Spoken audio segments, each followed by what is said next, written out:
nanginginig ako.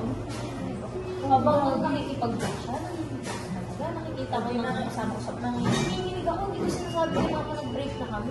Yung sinasabi ko, nag-break kami, inis na inis ako sa nanay ko, nag-away kami sa Ibiya. Malapit siya sa ABC. Alam Ibiya? No. Sa Ibiya, nag-away kami kasi yung step, ang hindi kasi ng nanay ko. Dami niya. Malandi din ako. Malandi din ako. Yun. Parehas sila. Yung anak ng ex ng nanay ko na nilito niya sa bahay namin is, sabi, kumain daw. Di nagtanong sa akin, kamusta yung lang ko? Hindi ko na open up na break. Hindi ako ng nanay ko kasi gusto ko. Oh, sila! Kasi yun, nagpatid na ako dito. Kaya nga ako nakita. Pero pinakamusta. Pero buti na ka-open up ka sa naman. Hindi ko open up. Siguro din nasabi mo sa akin. Hindi. Nagsabi ako sa anak ko, ex ng nanay ko, kasi nag-ayaman ng game. I'm not sure sa Ex ng... anak ng ex ng nanay ko. Ah. Close pa rin sila nung anak nung ex niya. Ganon. Doon sila na, oh, kamusta lang? May sure ko lahat. Ano pa gawin? Hindi ka umiyak. Umiyak ako nung nainis kasi ako sa nanay ko na ay ako gusto kong magna ng ibigan. Gusto ko lang lumabas ng bahay. Hindi ko na-anticipate na may tanong about sa love life na kailangan ko masabi na sa tao na wala. Kaya ako, nainis ako sa nanay ko. Sa kanya ko nagbalito ng gal. Na hanggang ngayon, hindi kami inis ako. Paano yun kung umuwi ka na? Kaya nga, nung pumunta ka dito, nung bar simulation, Hindi ko talaga ma-imagine yung mukha ng mama mo. May picture ka. Hindi ko nga sinusin masyado yun. Wala nga masyado, pero yung skin picture na ko. Ate ko yung nanay. Nung post ng mukha nila eh. Ate. Pero kung kung kunyari, diba tapos yun na. Tapos meron pang opportunity na iiwang bansa. Hindi nga lang, ang gusto ko. Tapos iiwan mo sila lang. Okay. Gusto ko. Doon naman ginagawa ko ng buhay ko. Ako nagpapalangko. Hindi ako nagpapalangko sa bahay. Kaya ako nalulungkot ngayon na uwi na. Kasi wala na ako sa akin. Ayaw, hindi pa siya paborong na Ang bakit kasi niya, parang siya mahigpit na Oo, din yung nanay ko. Ayaw na din, alam mo sabi niya sa akin, mag-work ka para may pera ka. At the same time, ayaw niya din ako mag-working kasi gabi na. Ano parang ako magagawin ko tayo. Tapos sabi niya, para daw hindi daw ako mag-work ko daw, mag-alis daw sa pag-aaral ko. At ba talaga mag-aaral o mag-work? Parang sa gawin. Lagi niya ako pinag-compare sa mga kuya ko. Kaya, ay yung feeling ko, di ba, sabi ko, parang nilakship ako sa family. Kasi yung pinaparamdam nila, parang, sabi ko, puro ba, puro ganun lang, hindi naman niya nagkaka-overdose, parang feeling, parang gano'n.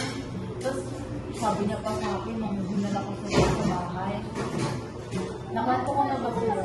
Nadala ko yun sa bahay, kasi, nung graduation ko ng grade 12, 2023, pumunta siya, pinapunta ko siya, wala na siyang masakyan, gabi na. Natulog ni mama sa bahay, di ba, isa lang kwarto, sa siya natulog, sa labas, hindi baka. Uy, Oo nga, parang nakasunod namin ito. hindi din kami pinagtabi. Hindi ko ako Hindi naman. Kinabukasan ko yun, umaga, mga 5:30, gano'n. Gumising ako. Kasi, gabi, hindi gumising ako. Tapos sinabot ko siya right after ng graduation ko. Di ba, graduation ko ngayon? Kinabukasan sila. Ano yung ako lang siya? Oo, nag-bago pa siya. Kista ka. Oo.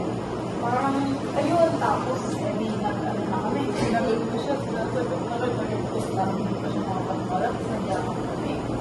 Hindi, nung mag-nandiyakan ko kami, hindi ko ito, niliwa yung nanay ko, kasi hindi ganun, ganit na ganun siya. Hindi, kasi ito, hindi na ako makakapag-okay sa kanya. Hindi ka? Ito, na hindi na kami close. Eh, yung sabi ko, hindi ko alam naman. Linis kami nung tapos. Ewan ko sa kanya, okay. Makailan ko.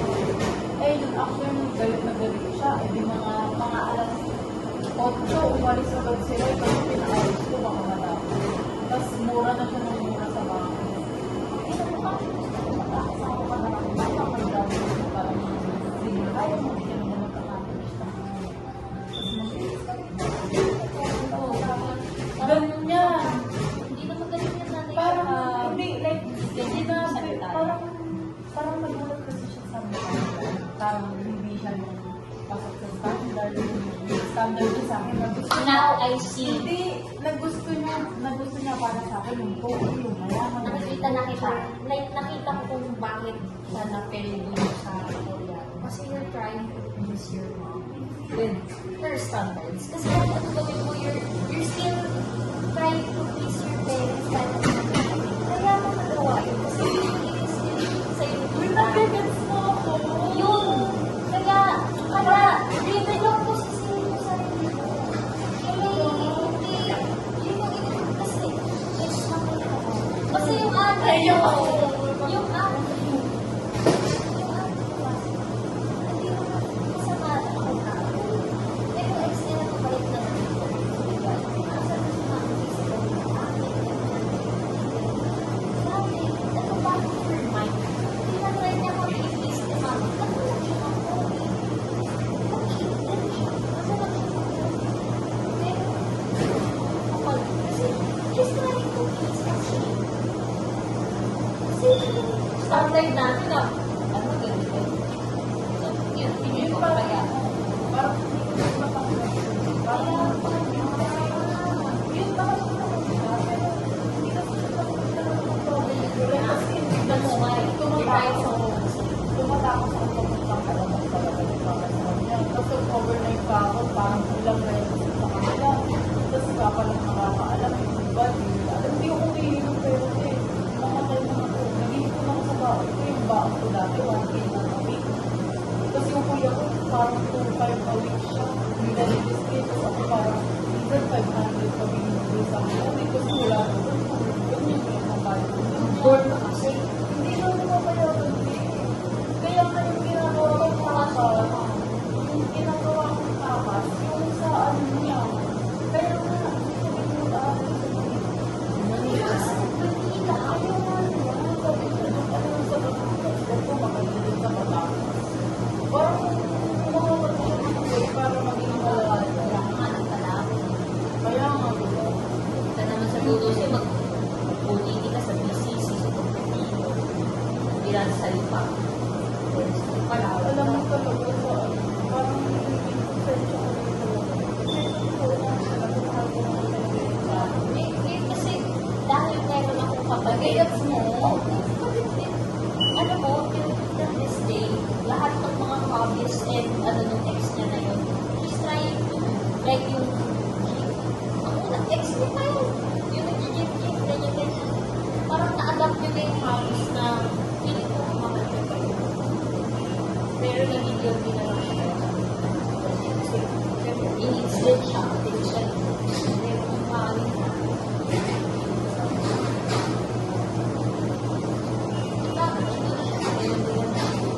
sabi ko kung sa kanya Hindi ko na, alam ko ni Ate, sinabi niya talaga sa akin na parang papito na ako, di ba dito mahilig niya siya.